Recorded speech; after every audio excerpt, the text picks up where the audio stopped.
네, 오늘 찬양을 인도해 주시고 또 기도해 주신 정말 하나님께서 사랑하시는 하나님의 자녀 되신 여러분들께 너무 감사드립니다. 원래는 이제 찬양 말씀을 준비하고 이렇게 딱 서론부터 이렇게 딱 준비가 돼 있고 이거를 그냥 잘 보면서 어느 정도 읽다가 또 말씀 전하다가 그렇게 해야지 그런 마음으로 올라왔는데, 오늘 딱 찬양을 시작할 때 시선이라는 찬양을 할 때 정말 저의 마음 가운데 하나님께서 너무 큰 안심과 위로와 평안을 주셨어요. 그래서 원래는 이제 제가 이렇게 찬양팀이었어요. 그래서 찬양팀으로 이렇게 예배, 이렇게 찬양 싱어로 예배를 드리고 있었는데, 그때 이제 제가 이렇게 교회에서 조금 어려운 상황이 있었음에도 불구하고 앞에서 이렇게 찬양을 드리다가 이렇게 굉장히 사람들에게 뭐라 그럴까 정죄하는 눈빛을 이렇게 앉아 계신 분들을 통해서 보게 되면서 그때 굉장히 이렇게 두려움이 몰려왔고, 그러면서부터 이렇게 앞에 서서 누군가에게 얘기를 한다거나 뭔가를 하는 거 할 때마다 굉장히 많이 힘들었어요. 그래서 제가 이렇게 말씀을 오늘 전하다가 또 이렇게 지금도 조금 떨리는데, 막 많이 떨어도 사실 저게 지금 제가 이렇게 앰뷸런스 실려갈 정도 그런 거 아니고, 그냥 저는 저대로 하나님께서 이끄시는 대로 저의 어려움을 부딪히면서, 오늘 이 말씀은 저의 인생 말씀이거든요. 정말 이 말씀 붙들고 어려운 상황이 있을 때마다 부들부들 떨면서도 이렇게 계속해서 한 걸음씩 나아가고 있는데, 저에게 주신 이 용기, 이 용기와 담대함과, 여러분들이 보시기에 그렇지 않을지라도 저는 굉장히 담대한 마음으로 하나님을 의지하는 마음으로 나왔거든요.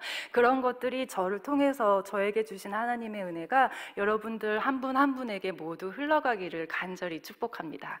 그런 의미에서 오늘 우리 이곳 가운데 임재하시고 또 우리의 기도를 받아주시고 우리의 예배를 받아주신 성령 하나님께 우리 영광의 박수 올려드릴까요? 네, 하나님 감사합니다.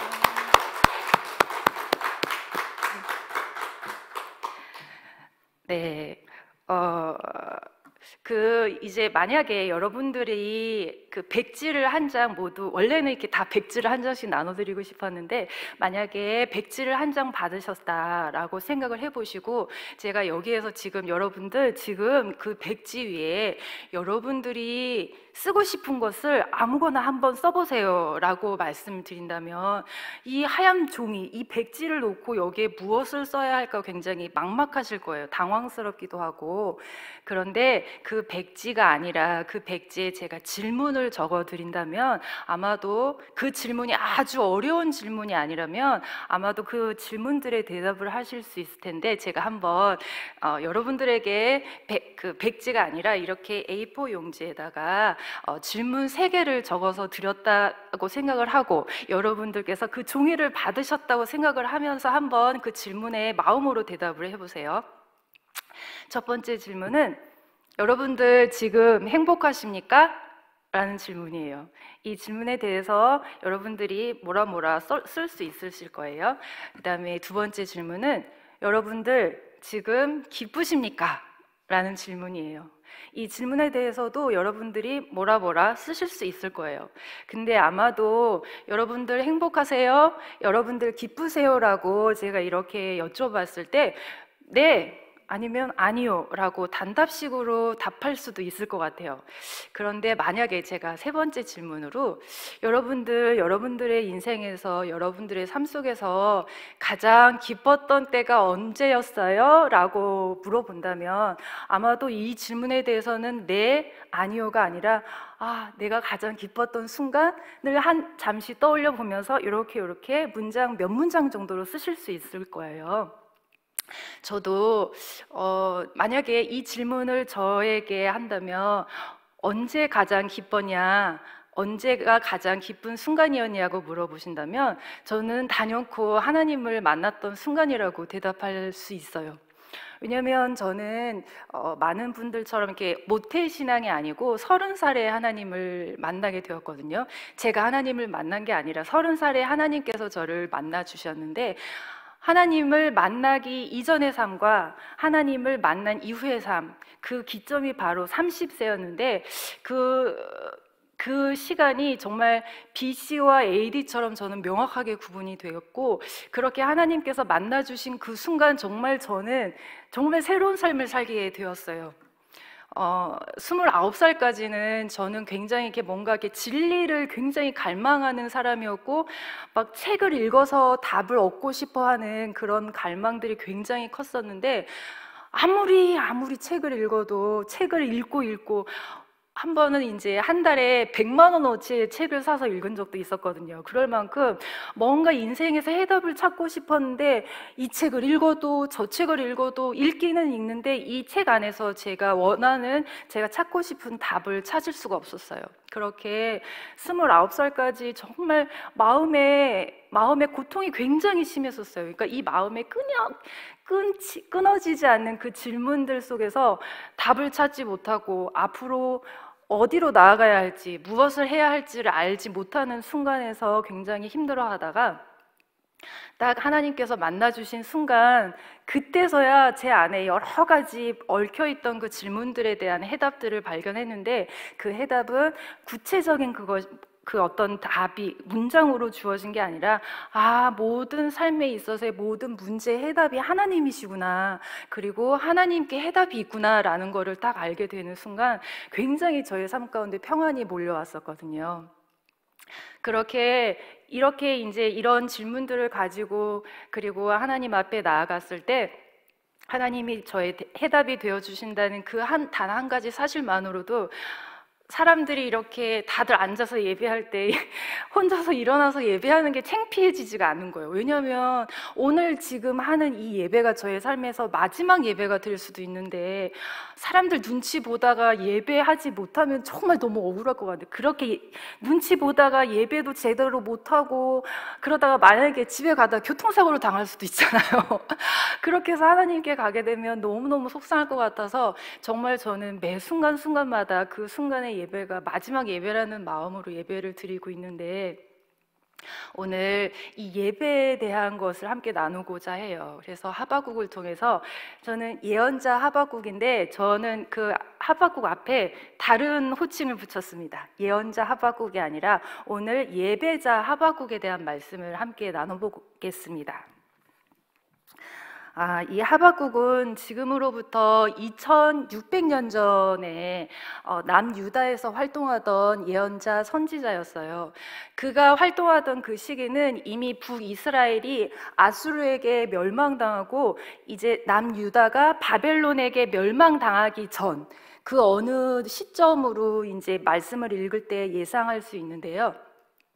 바벨론이 이제 몰려오기 전, 바벨론이 이스라엘로 쳐들어와서 이스라엘을 멸망시키기 전에 이스라엘의 상황은 정말 하나님 앞에 죄를 짓고 하나님 앞에 패역하는 이스라엘의 모습에 극치를 달리던 그런 때였어요. 그래서 하박국이 이렇게 계속해서 죄를 짓는 이스라엘을 보면서, 하나님, 지금 이 땅 가운데 이렇게 패악이 가득하고 광포가 있는데 도대체 하나님 어느 때까지 이 모든 것들을 가만 놔두시겠습니까? 하나님, 이 악인들을 처단해 주셔야 되지 않겠습니까? 하박국의 마음 속에는 하나님을 향해서 왜 하나님이 움직이시지 않는지, 왜 하나님이 일하시지 않는지에 대한 굉장히 답답한 마음이 있었어요. 그래서 이 마음을 하소연하듯이, 하나님께 불평하듯이 하나님께 질문을 합니다. 그래서 하박국 1장은 이렇게 하박국이 하나님께 드리는 질문으로부터 시작을 해요. 하나님께 어찌하여, 도대체 언제까지 이 일들이 지속되겠습니까? 라고 할 때 하나님께서 아주 짧게 대답해 주십니다. 이스라엘의 악을 더 큰 악인 바벨론을 통해서 무너뜨리시겠다라고 아주 단답형으로 말씀을 해주셨어요. 그래서 하박국이 이렇게 막 마음속에 가득한 질문을 하나님 앞에 꺼내놓고 질문을 드렸는데, 아니, 하나님께서는 이스라엘을 회복해 주셔야지, 이 상황 속에서 악인들을 처단해 주시고 의인들을 다시 살려 주셔서 이 이스라엘을 회복해 주셔야지, 아니 어떻게 이 이스라엘의 악을 더 큰 악인 바벨론을 통해서 멸망시키십니까? 라는 굉장히 이해할 수 없는 그 마음의 답답함을 가지고 다시 곧바로 하나님께 두 번째 질문을 드렸어요. 하나님 어찌하여 이런 일들을 하십니까? 제가 하나님으로부터 기대했던 대답은 이것이 아니었습니다. 하나님, 이건 말이 안 됩니다. 하나님이신데, 하나님은 거룩하시고 의로우신 하나님이시고 악을 차마 눈뜨고 보지 못하시는 하나님이신데 어떻게 이 악을 가만 내버려 두시며 어떻게 이보다 더 큰 악으로 이 악을 심판하십니까? 말도 안 됩니다. 이것은 옳지 않습니다. 라고 하나님께 또 항변하듯이 그렇게 질문을 합니다. 그 질문에 대해서 그렇게 하나님께 질문을 하고 이제 하박국이 내가 하나님께서 어떻게 대답하실지를 성루에 올라가서 하나님을 기다려서 이 대답을 꼭 듣겠다는 그런 단호한 결심을 하고 높은 곳인 성루로 올라갑니다. 그리고 이제 하박국 2장에서는 그렇게 하나님께 두 번째로 질문한 하박국이 하나님께 두 번째로 질문한 그 질문에 대해서 이제 대답을 해주시는데 1장처럼 그렇게 아주 짧게 대답해 주시지 않고 2장 전체에 걸쳐서 하나님께서 이제 응답을 해주시는데 그 응답은 하나님께서 호세아가 아니고 하박국이 이해할 수 있도록 세 가지로 나눠서 말씀을 해주셨어요. 그 세 가지는 첫째 3절 하박국 2장 3절 말씀인데요. 제가 한번 읽어보겠습니다. 이 묵시는 정한 때가 있나니 그 종말이 속히 이르겠고 결코 거짓되지 아니하리라. 비록 더딜지라도 기다리라. 지체되지 않고 반드시 응하리라. 아멘. 이렇게 말씀을 해주셨습니다. 하나님께서 첫 번째로 말씀해 주신 것은 하나님의 때를 기다리라는 것이었어요. 비록 하나님께서 우리의 삶 가운데 내가 가지고 있는 너무나도 답답해서 하나님께 질문하고 또 내가 가지고 있는 여러 가지 기도 제목들을 하나님께 아뢰었을 때 하나님께서 지금 하나님께서 이루겠다고 하시는 일은 하나님께서 주신 약속과 정반대의 상황이 벌어질 수도 있고 하나님께서 약속해 주신 것이 언제 이루어질지 기약도 할 수 없는 그런 상황이 있을 수도 있지만 하나님께서 말씀하신 것은 반드시 이루어지기 때문에 지체하지 않고 이루어지니까 하나님의 때를 잠잠히 기다리라 라고 말씀해 주셨습니다. 두 번째는 의인은 믿음으로 산다고 말씀하셨습니다. 4절 말씀인데요. 제가 읽어보겠습니다. 보라, 그의 마음은 교만하며 그 속에서 정직하지 못하나 의인은 그의 믿음으로 말미암아 살리라. 의인이 믿음으로 살리라. 의인이 믿음으로 살리라고 말씀해 주신 이 말씀은 그 다음에 바로 세 번째로 해주신 말씀에 연결이 됩니다. 세 번째로는 뭐라고 말씀해 주셨냐면 악하고 교만한 자들을 통해서 이 이스라엘의 악을 하나님께서 처리하겠다고 말씀하셨지만 그 더 큰 악인 바벨론은 결국 하나님의 때에 하나님께서 정의롭게 보응할 것이다 라고 말씀해 주신 거예요. 그러니까 하나님께서 첫 번째 하박국의 질문에 대해서 대답해 주실 때는 이 이스라엘의 악은 바벨론의 더 큰 악으로 물리치겠다, 멸망시키겠다고 하셨지만 더 큰 하나님의 뜻은 이스라엘을 무너뜨리는 데 있는 것이 아니라 더 큰 악을 멸망시키시고 다시 하나님께서 이스라엘을 회복하심으로써 하나님의 뜻을 이루어내시는 그 하나님을 기다리고 하나님을 신뢰하는 믿음으로 이스라엘이 나아갈 수 있도록 하나님은 단계별로 이렇게 일을 이루시기 원하셨던 것 같아요. 그래서 이렇게 하나님께서 세 가지로 말씀을 해주시는 상황에서 이제 하박국은 더 이상 질문하지 않습니다. 마음속에 불평도 없고 하나님을 향한 하소연도 이제 더 이상 하지 않고 하나님께서 말씀해 주신 것처럼 의인은 믿음으로 말미암아 살리라 는 말씀을 통해서 하나님을 믿는 믿음으로 하나님을 믿는 사람답게 살아야겠구나 라고 생각을 했고요. 그 다음에 하나님께서 하박국 2장 14절 말씀인가요? 거기에서 하나님을 아는 지식이 물이 바다를 덮음같이 여호와의 영광을 인정하는 것이 온 세상에 넘칠 것이다, 가득할 것이다 라고 말씀해 주셨고, 하박국 2장 20절에서는 온 세상이여 하나님 앞에서 잠잠할지어다 라고 말씀을 해주셨어요. 하나님에 대해서 우리가 잘 알지 못할 때 첫 번째 대답만 들었다면 하나님에 대해서 오해할 수 있고 하나님의 깊으신 뜻과 크신 계획을 알 수 없지만, 잠잠히 하나님 앞에 기다릴 때 하나님은 우리가 이해할 수 없는 그 상황 속에서 마침내 하나님의 뜻을 이루어내시고 하나님께서 이루고자 하시는 그 일들이 일어날 때에는 이 세상 가운데 모든 사람들이 하나님의 영광을 인정하게 되고 하나님을 하나님으로 인정하게 되는, 그리고 하나님 당신만이 옳습니다, 하나님은 의로우시고 거룩하신 하나님이시라고 모두가 다 고백할 수 있게 될 때까지 하나님은 이 모든 일들을 하나씩 하나씩 이루어 가겠다고 말씀하고 계십니다. 하박국 3장은 드디어 이제 하나님 앞에서 질문을 멈춘 하박국이 하나님 앞에 기도로 노래하는 그 말씀이 나오고 있어요. 하박국 3장 3절 말씀을 보겠습니다. 하나님이 대만에서부터 오시며 거룩한 자가 바란산에서부터 오시는도다. 그의 영광이 하늘을 덮었고 그의 찬송이 세계에 가득하도다. 아멘. 하나님의 말씀대로 이스라엘은 결국 바벨론과의 전쟁에서 완전히 폐허가 되고 말 것이라고 이제 하나님께서 말씀을 해주셨습니다.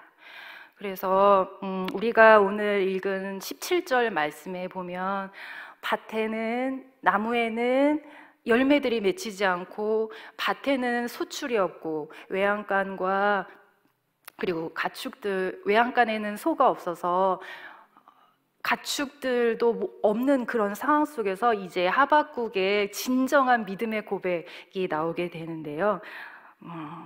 우리 한번 17절과 19절 말씀, 아까 말씀을 교독하면서 읽었지만 이것은 그냥 읽지 마시고 정말 내 마음의 고백으로 하나님 앞에, 지금 내 앞에 계신 하나님께 나의 믿음으로 고백한다는 고백으로, 정말 개인적이고 아주 사적인 고백으로 지금 성경책이 있으시다면 모두 펼쳐주시고요. 3장 지금 말씀 자막이 준비되지 않았기 때문에 성경책을 통해서 17절부터 19절까지의 말씀을 함께 읽도록 하겠습니다. 시작. 비록 무화과 나무가 무성하지 못하며 포도나무에 열매가 없으며 감람나무에 소출이 없으며 밭에 먹을 것이 없으며 우리의 양이 없으며 외양간에 소가 없을지라도 나는 여호와로 말미암아 즐거워하며 나의 구원의 하나님으로 말미암아 기뻐하리로다. 아멘. 17절과 18절 말씀, 그 다음에 19절 말씀으로 가면서 이 말씀을 만약에 이미지로 그린다면 17절 말씀은 죽음의 이미지예요. 나무들도 이제 바벨론에게 침략당해서 이제 이 땅이 완전히 폐허가 되었는데, 어쩌면 나무들은 다 베어졌을 수 있고 어쩌면 이 나무들은 다 불에 타버렸을지도 몰라요. 그래서 베어지거나 불에 탄 나무는 이제 어떤 열매도 맺을 수가 없게 되었고, 나무뿐만이 아니라 밭을 일구어서 먹을 것들을 우리가 수확을 해야 되는데 그 밭들도 바벨론 병사들이 다 짓밟아서 완전히 엉망이 되었을 수도 있고, 다 불을 질러서 이제 더 이상 그 밭을 일궈서 우리가 먹을 것들을 수확할 수 없는 그런 죽어있는 땅이 되었을 것 같아요. 이렇게 모든 것들이 죽어있는 상황인데, 이렇게 하나님께서 이런 것들을 미리 말씀해 주실 때 16절 말씀에 보면은 하나님께서 이루실 그 일들로 인해서 내 뼈에 썩이는 것이 들어오고 내가 막 심이 떨린다, 내 처소에서 심이 떨린다고 할 정도로 하나님께서 말씀해 주신 것은 정말 우리가 이렇게 쉽게 읽을 수 있는 것이 아니라 당시 바벨론 전쟁을 앞두고 있는, 바벨론 전쟁이 일어날 것이라고 하나님께서 말씀해 주신 그 시점에서 하박국 하박국이 받아들이기에는 너무너무 두려운 상황이었을 수 있는데, 그렇게 두려움과 그리고 이 사방 이스라엘의 땅 가운데 온통 죽음만이 가득할 것이 분명한, 지금 믿음으로 미리 바라보고 있는 그 이스라엘의 땅 속에서 땅을 바라보면서 이제 하박국은 그 죽어있는 땅 너머에 계신 하나님, 우리에게 생명을 주시고 우리를 구원으로 이끄실 그 하나님을 바라봅니다. 죽음이 가득한 그 땅에서 이미 믿음의 눈으로 생명의 하나님, 살아계신 하나님을 바라보는 하박국이 이제 드디어 등장을 합니다. 하박국이 사실 1장과 2장까지 넘어오면서, 그러니까 사실 우리가 하박국 1장에서 보는 하박국의 모습은 하박국과 하나님과의 사이에서 하박국은 마치 자기 안에 자신이 만든 하나님을 믿고 있었던 것 같아요. 사실은 그건 하박국만의 문제가 아니라 우리들 모두의 문제인데, 왜냐하면 하박국이 처음으로 하나님께 질문을 했을 때 하나님께서 대답해 주신 것이 이해되지 않아서 두 번째로 질문을 했잖아요. 왜냐하면 하박국이 하나님으로부터 기대했던 대답이 아니었기 때문이에요. 하나님께서 처음으로 대답해 주셨던 하박국의 첫 번째 질문에 대한 하나님의 대답이, 하나님께서 내가 이렇게 질문할 때 하나님은 이렇게 대답해 주시겠지, 하나님은 나의 이 질문에 대해서 걱정하지 마, 내가 악인을 다 물리치고 이스라엘의 의인을 높이 세울 거야 라는 그 대답을 기대하고 하나님께 질문을 했었는데, 하나님의 대답은 그와 정반대였거든요. 이렇게 하박국은 자기 안에 자기가 만든 하나님을 믿고 있었는데, 하나님께서 마침내 하박국 2장에서 하나님께서 이렇게 세 단계를 통해서 대답을 해주시면서 하박국이 깨닫게 된 것은, 내 생각으로 이해하는 하나님이 아니구나, 내가 생각하고 믿고 있던 하나님이 전부가 아니구나 라는 것을 깨닫게 된 거예요.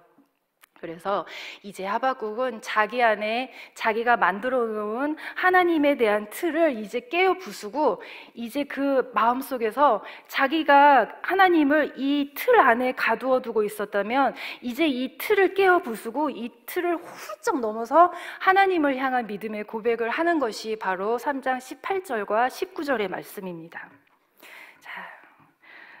이 18절과 19절 믿음으로 도약하는 하박국을 보기 이전에 우리가 한 가지 더 살펴보고 싶은 것이 있는데요.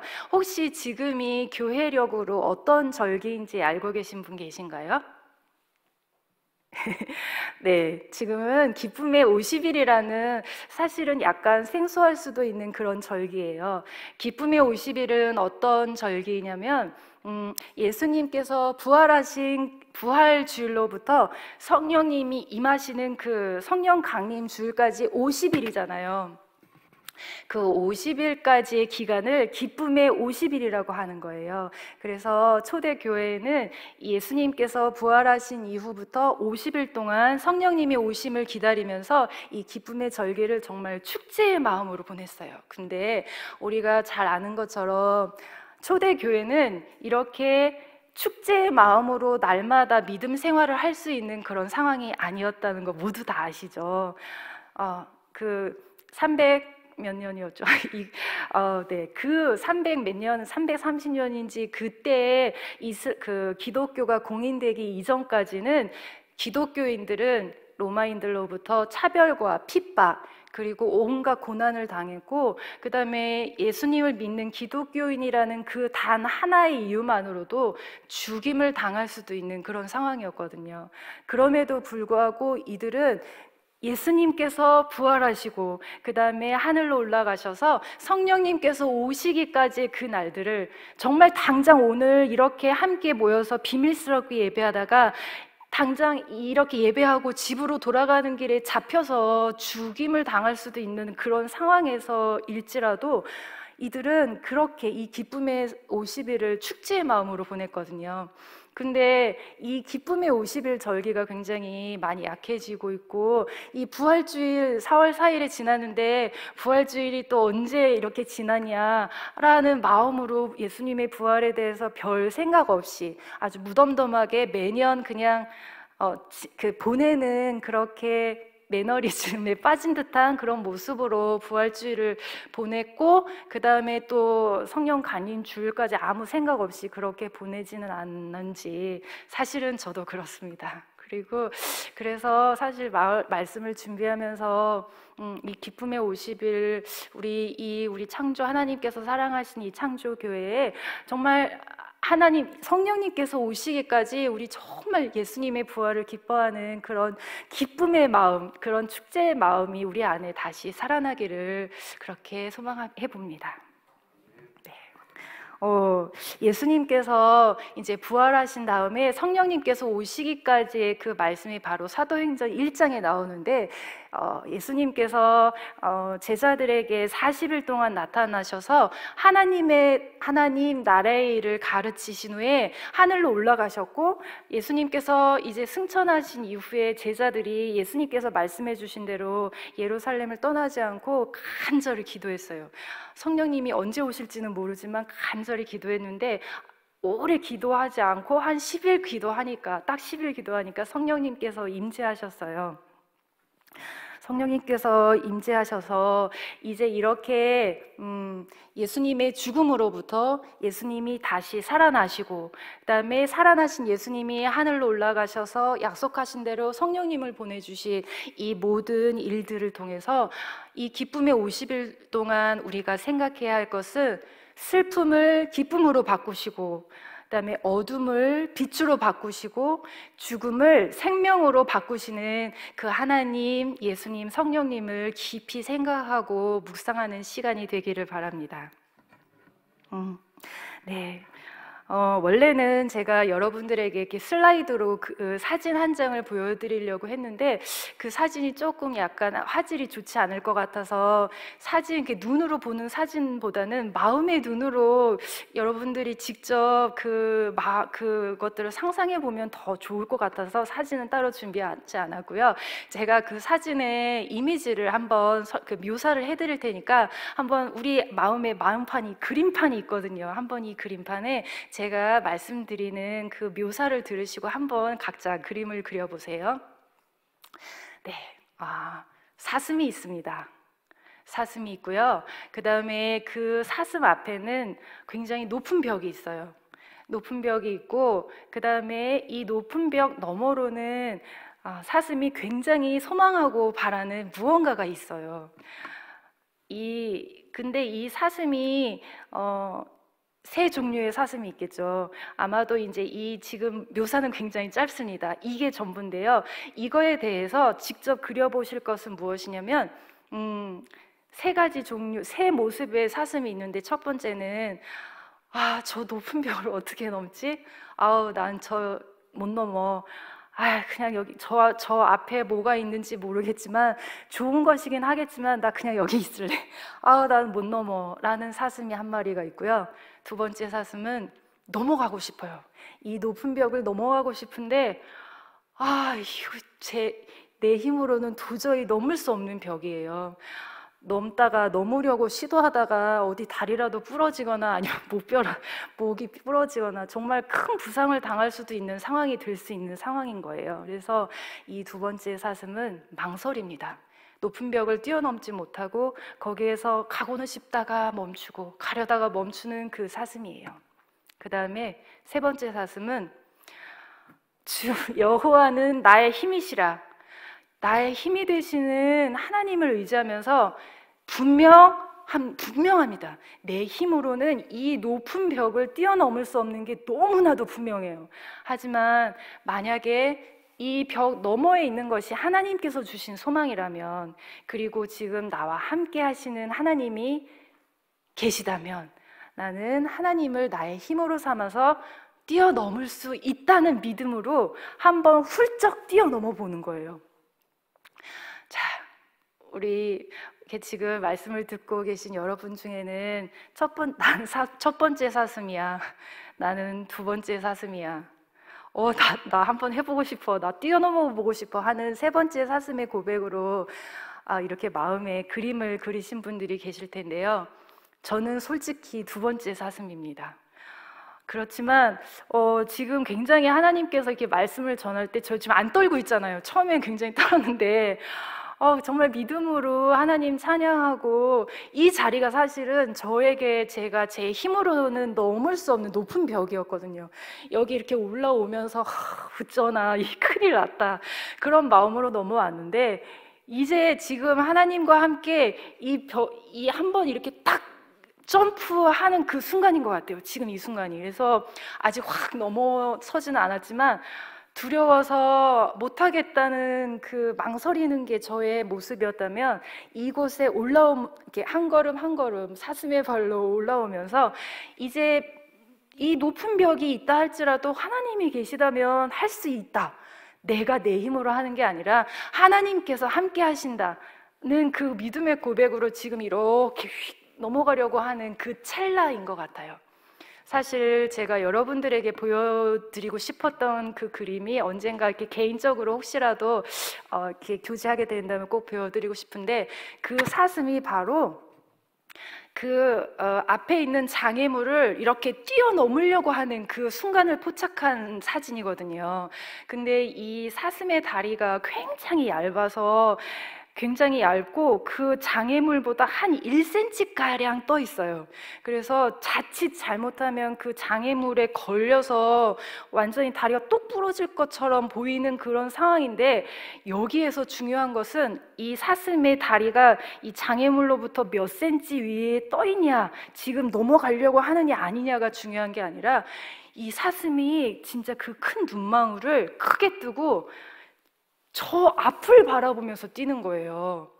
만약에 이 사슴이 지금 이렇게 뛰어 넘어가면서 지금 자기 앞에 있는 장애물을 바라보고 있다면 10중 8구, 아니 100%그 장애물에 걸려 넘어지고 다리는 정말 부러져서 어쩌면 다시 한번 도약하고자 하는 시도조차 할 수 없을 만큼 처참하게 다리를 다쳤을 수도 있는데, 이 사슴이 정말 저 앞을 향해서 바라보면서 훌쩍 뛰어넘고 있더라고요.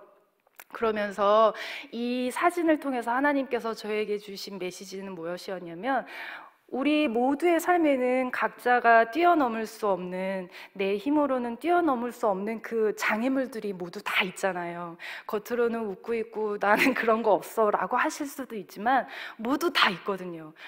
이게 어떤 정도의 차이가 있을 뿐 그 넘기 힘든 그 장애물 앞에서 쩔쩔매는 게 우리 모두의 현실인데, 사슴이 보여주고 있는 거예요.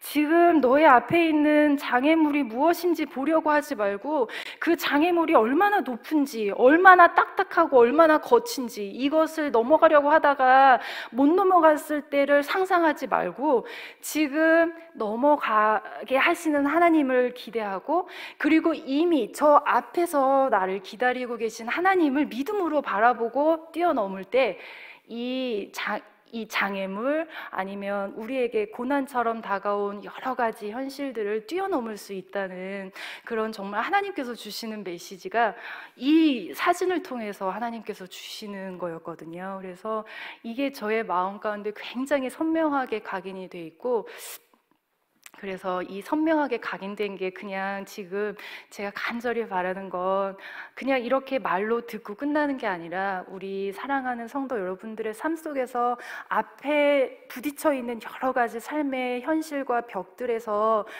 그 사슴처럼 뛰어넘는, 저 앞을 향해 바라보며 하나님을 바라보며 뛰어넘으실 수 있는, 정말 여러분의 삶 속에서 이러한 일들이 일어나기를 간절히 축복합니다.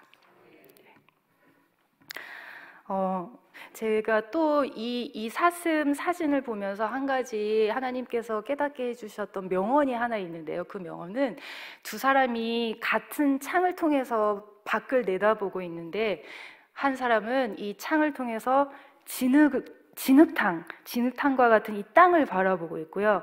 한 사람은 그 똑같은 창문으로 이 밤하늘의 별을 바라보고 있다는 그 명언이 있거든요. 음, 같은 창에 있는데 한 사람은 진흙탕과 같은 어지러운 힘든 현실을 바라보고 있고, 아무리 현실이 어렵고 힘들다 할지라도 밤하늘에 반짝거리는 밝은 별처럼 빛나는 하나님을 기대하는 사람이 있다는 말씀이잖아요. 이 사람의 의도가 그 하나님을 의도하고 말한 것인지 아닌지는 잘은 모르겠지만, 이 명언을 통해서 정말 우리가 내가 지금 나의 시선이 어디로 향하고 있는지 점검해 볼 수 있잖아요. 그래서 사실은 제가 함께 우리 이 말씀 듣기 전에 찬양하고 싶었던 것이 있는데, 하나님께서 하시겠지 하고 맡겨드렸거든요. 저 이 찬양 좀 해주세요라고 하고 싶었는데, 근데 우리 정은 전도사님에게 하나님께서 마음을 주셔서 딱 이 시선 정말 저는 너무 소름이 끼쳤어요. 그래서 딱 내게로부터 눈을 들어 하나님을 바라보기 시작할 때 하나님께서 일하신다고, 하나님의 나라가 임한다는 이 찬양의 가사가 너무너무 저에게 내가 내 힘으로 하지 않아도 하나님께서 하신다는 걸 알게 해주신, 정말 너무너무 소름 끼치는 그런 순간이었습니다. 그래서 오늘 이렇게 계속해서 예언자 하바국을 통해서 예배자 하바국의 모습을 보고 있는데, 아까 우리가 처음으로 나눴던 세 번째 질문, 언제 가장 기뻤나요? 가장 기뻤던 순간이 언제였나요? 라는 질문을 드렸잖아요. 그런데 말씀을 읽고 묵상하면서 이 말씀을 통해서 저의 스스로에게 질문을 해봤어요. 너가 이 말씀으로 설교를 한다고는 하는데 너 정말로 없어. 이것도 없고 저것도 없고 아무것도 없어. 없는 상황에서 정말 하나님 한 분만, 오직 하나님 한 분만 기뻐하면서 즐거워할 수 있냐? 그렇게 하나님만 찬양할 수 있냐라고 저 스스로에게 질문을 해봤을 때 할 수 없었어요. 할 수 없었는데 하나님께서 보시는 것은 이 말씀으로 지금 당장 하나님을 이 아무것도 없는 상황 속에서 하나님을 예배할 수 있냐 없냐를 보시는 게 아니라, 할 수는 없는데 제 안에 하나님, 그럼에도 불구하고 하나님을 예배하고 싶은 마음이 있기는 해요. 하나님, 그래도 그렇게 아무것도 없을 때 하나님 예배하고 싶습니다 라는 그 믿음의 고백을 바라시는 것이 아닐까, 그런 마음을 주셨어요. 그러면서 하나님께서 또 이 하바국 3장 18절과 19절 말씀을 통해서 깨닫게 해주신 것은, 사도행전 16장에서 바울과 실라가 어떻게 찬양하셨는지 모두 다 아시죠? 그 복음을 전하다가 완전히 두들겨 맞고 감옥에 이제 갇히게 됐는데, 그 발은 이렇게 성경에는 착고라고 되어 있는데 이렇게 쇠사슬 같은 걸로 이렇게 발이 묶여 있어서 전혀 움직일 수 없는 상황이라고 말씀에 적혀 있는데, 한밤중에 바울과 실라가 하나님을 찬양할 때 옥문이 열렸잖아요. 그리고 막 진이 나면서 옥문이 열리는 그 상황이었는데, 말씀에서 보면은 어느 누구도 바울과 실라가 그 한밤중에 하나님 찬양하는 것을 막지 않았거든요. 바울과 실라는 지금 발이 쇠사슬에 묶여 있어서 한 걸음도 걸을 수 없는 발이었지만, 이 마음에, 하나님을 향한 이 마음의 발로 믿음으로 고백하면서 하나님 보좌에 계신 하나님을 향해서 찬양하며 나아가는 것은 어느 누구도 막을 수가 없었던 거예요. 이렇게 하나님을 찬양하는 것은 어느 누구도 막을 수 없는 것이기 때문에, 혹시라도 이렇게 저 좀 그런 비난 많이 들었거든요. 좀 조용하게 다 이렇게 앉아서 예배하는데 뭐 이렇게 혼자서 튀고 혼자서 예배하겠다고 서서 난리를 치냐라고 하는 얘기 많이 들었는데, 혹시라도 주위에서 그렇게 예배하고 있다면 어느 누구도 막을 수가 없습니다. 하나님 예배하고자 하는 열정은 어느 누구도 막을 수 없기 때문에, 예배하는 사람들을 그렇게 예배하고 또 함께 그렇게 예배하는 우리 창조교회가 되기를 소망합니다. 네.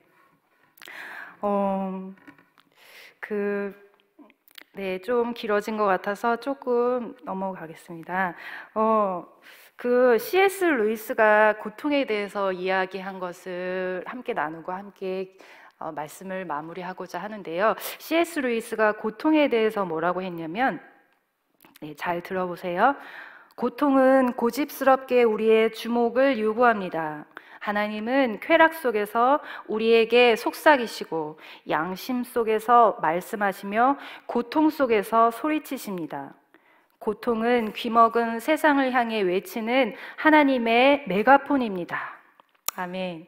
네, 성경 말씀은 아니지만 이 고통은 귀먹은 세상을 향해 외치는 하나님의 메가폰이라는 이 말씀을 통해서 나의 삶의 현실, 나의 삶 가운데 어렵고 힘든 그 현실만이 아니라 지금 이 코로나로 인해서 함께 고통받고 있는 이 온 세상을 향해, 귀먹은 이 온 세상을 향해 하나님께서 지금 메가폰으로 외치고 계시는 그 하나님께 우리가 이들을 끌어안고 하나님께서 이 땅을 회복해 주시기를 기도하는 우리가 되었으면 좋겠습니다.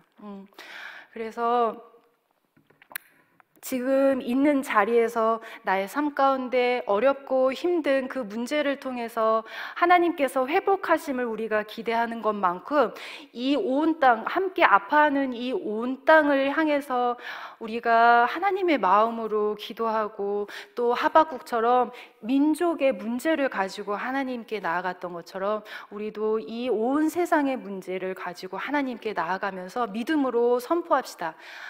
하박국이 2장 14절에서 선포했던 것처럼 물이 바다를 덮음같이 여호와의 영광을 인정하는 것이 온 세상에 가득하리라는 이 말씀을 우리가 믿음으로 선포하면서 이 땅 가운데 하나님을 하나님으로 인정하고 또 하나님의 의로우심과 거룩하심을 향하여 우리가 예배하며 나아가고 그렇게 이 온 세상이 하나님께서 기쁘게 받으시는 새로운 땅으로 회복이 되고 이렇게 예배하는 우리를 통해서 이 땅을 회복하실 하나님께서 예배 받으시고 영광 받으시기를 바로 그렇게 예배하기를 시작하는 한 분이 바로 이곳에 계신 한 분 한 분이기를 간절히 소망하고 축복합니다.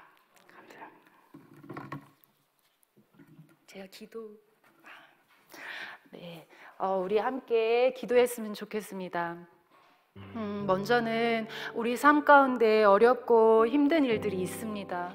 누구나 모두에게 있는 이 어렵고 힘든 일들이 있는데 우리 오늘 함께 나눈 것처럼 어렵고 힘든 일들 속에서 우리 앞에 놓여있는 그 현실을 믿음의 발로, 사슴의 발로 하나님을 의지해서 훌쩍 뛰어넘는 우리가 되기를 기도하고, 그리고 이 온 세상 지금 죽어가고 신음하고 있는 이 죽어있는 땅 가운데 살아있는 하나님, 살아계신 하나님, 부활하시고 우리에게 성령, 생명의 영으로 오신 성령님이 이 온 땅 가운데 흘러 넘치시고 이 땅 가운데 죽어있는 것들을 살려내시며 우리를 통해서 예배받으시고 이 온 세계를 통해서 예배받으실 하나님을 기대하며 우리 함께 기도하겠습니다.